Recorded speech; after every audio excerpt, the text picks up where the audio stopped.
નમસ્કાર મિત્રો, આઈપીઓ સારથીમાં ફરી એકવાર આપનું સ્વાગત છે. અમારો ઉદ્દેશ્ય તમને આઈપીઓ માર્કેટને સરળતાથી સમજાવવાનો છે. તો ટાટા કેપિટલ આઈપીઓનું એલોટમેન્ટ તો થઈ ગયું છે અને ઘણા લોકોને શેર મળ્યા પણ છે.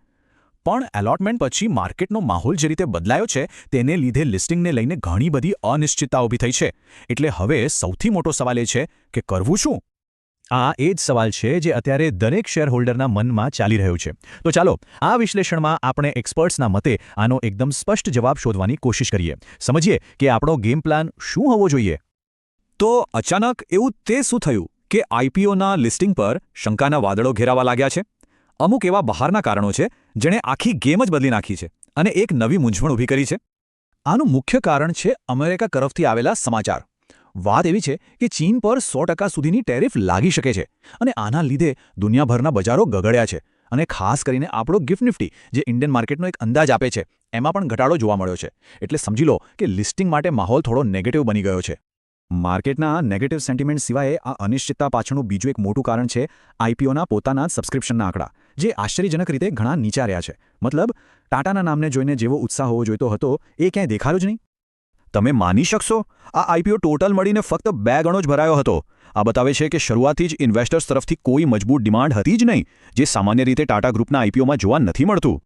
અને આ સ્લાઇડ પરના આંકડા જુઓ, એનાથી પરિસ્થિતિ વધુ સ્પષ્ટ થઈ જશે. ક્યુઆઈબી કેટેગરી ફક્ત 3.25 ગણી, એચએનઆઈ કેટેગરી 2 ગણી અને રિટેલ કેટેગરી એ તો માંડ 1 ગણી ભરાઈ છે.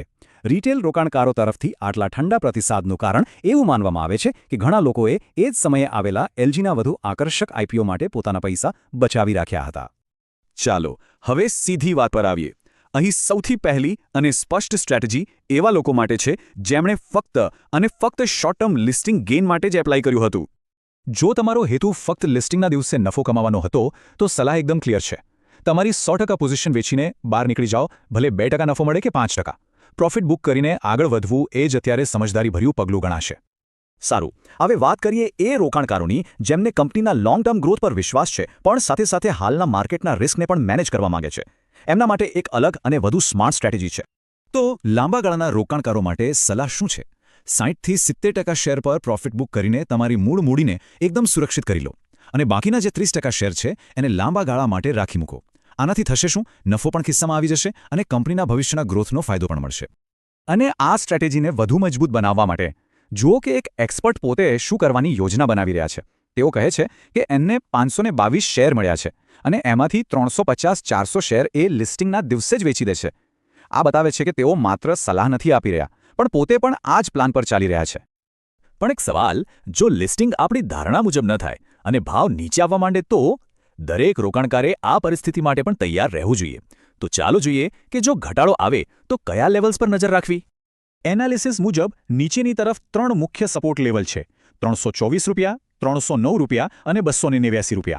જો તમે પહેલેથી જ પ્રોફિટ બુક કરી લીધો હોય તો ₹289 થી ₹290 ની આસપાસનું લેવલ ફરીથી ખરીદી કરવા અથવા શેર ઉમેરવા માટે એક સારી તક બની શકે છે. તો ચલો મુખ્ય મુદ્દાઓ પર ફરી એક નજર કરી લઈએ. શોર્ટ ટર્મ રોકાણકારો માટે 100% એક્ઝિટ, લોંગ ટર્મ રોકાણકારો માટે 60-70% પ્રોફિટ બુકિંગ અને સૌથી મહત્વનો સિદ્ધાંત, આવા અનિશ્ચિત બજારમાં તમારા કેપિટલને બચાવવું એ જ પહેલી પ્રાથમિકતા છે. આનાથી આગામી સારી તકો માટે તમારા હાથમાં ફંડ્સ પણ રહેશે. અને અંતે એક સવાલ જે આપણે બધાએ આપણી જાતને પૂછવો જોઈએ: બજારમાં આપણા નિર્ણયો એક મજબૂત વ્યૂહરચના પર આધારિત હોય છે